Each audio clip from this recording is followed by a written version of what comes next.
je fabrique des estropes pour la traînière. Alors les estropes, c'est ce qui permet de tenir la rame sur le bateau et qui permet de ramer en fait.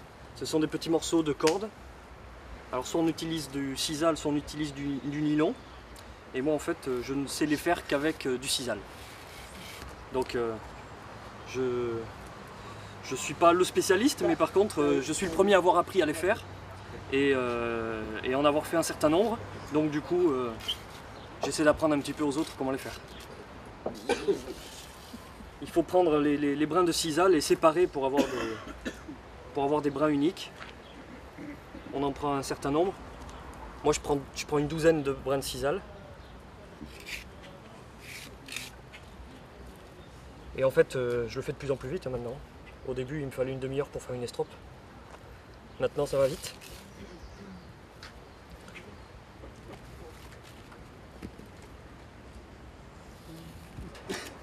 Voilà, donc là maintenant j'ai mes 12 brins. Je vais les assembler.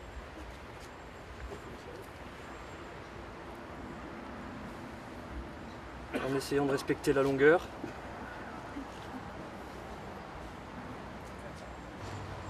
C'est quoi l'estrope? Alors c'est un anneau comme celui-là, un anneau de corde dans lequel on passe la rame et sur laquelle on va la ficher en fait sur ce qu'on appelle un taulet qui est sur la barque, et ça permet de faire coulisser la rame sur le taulet, quoi. Là c'est pour les maintenir avec un certain diamètre, parce que sinon c'est un repère en fait. Parce qu'il ne faut pas que l'estrope soit trop serrée, sinon la pelle ne peut pas coulisser.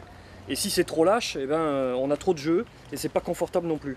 Donc le but du jeu, c'est d'essayer quand même d'avoir un diamètre standard.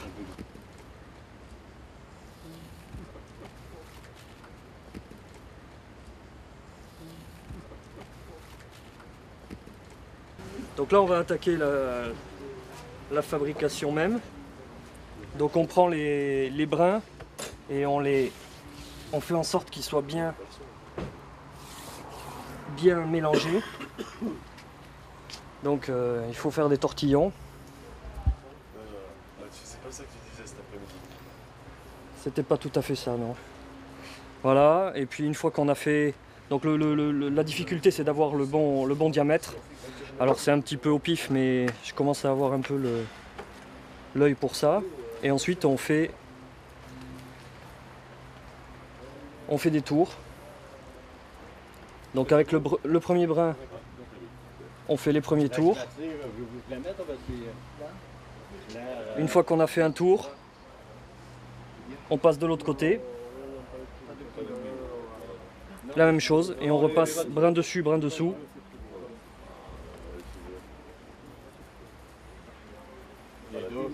Voilà, à chaque fois, on refait quelques tours de corde pour qu'elle reste bien tressée.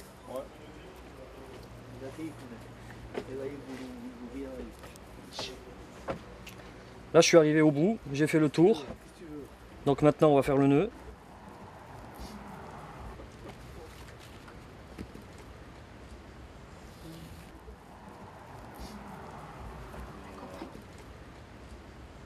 Un autre moment délicat, faire le nœud. Là, ça a l'air d'être bon. Une petite épissure pour serrer automatiquement et bloquer les stropes, qu'elles s'auto-serrent.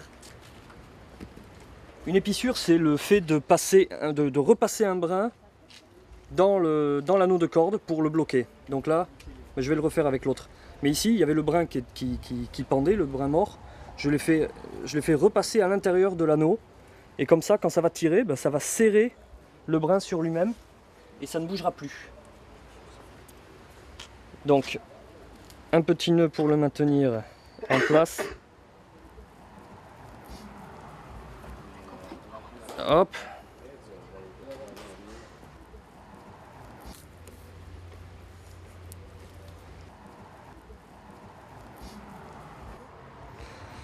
Voilà, donc ça c'est pour un côté, et là je refais la même chose de l'autre. Donc, ce qui tombait du nœud, je le fais passer dans une épissure. Et donc là pareil.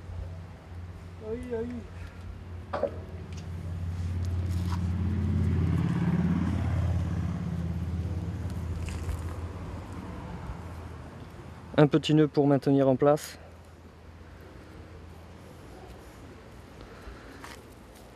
Et donc voilà une estrope.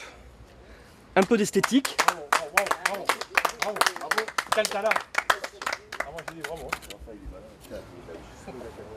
Voilà, elle est faite, elle est finie. Il n'y a plus qu'à essayer de la mettre sur le cylindre.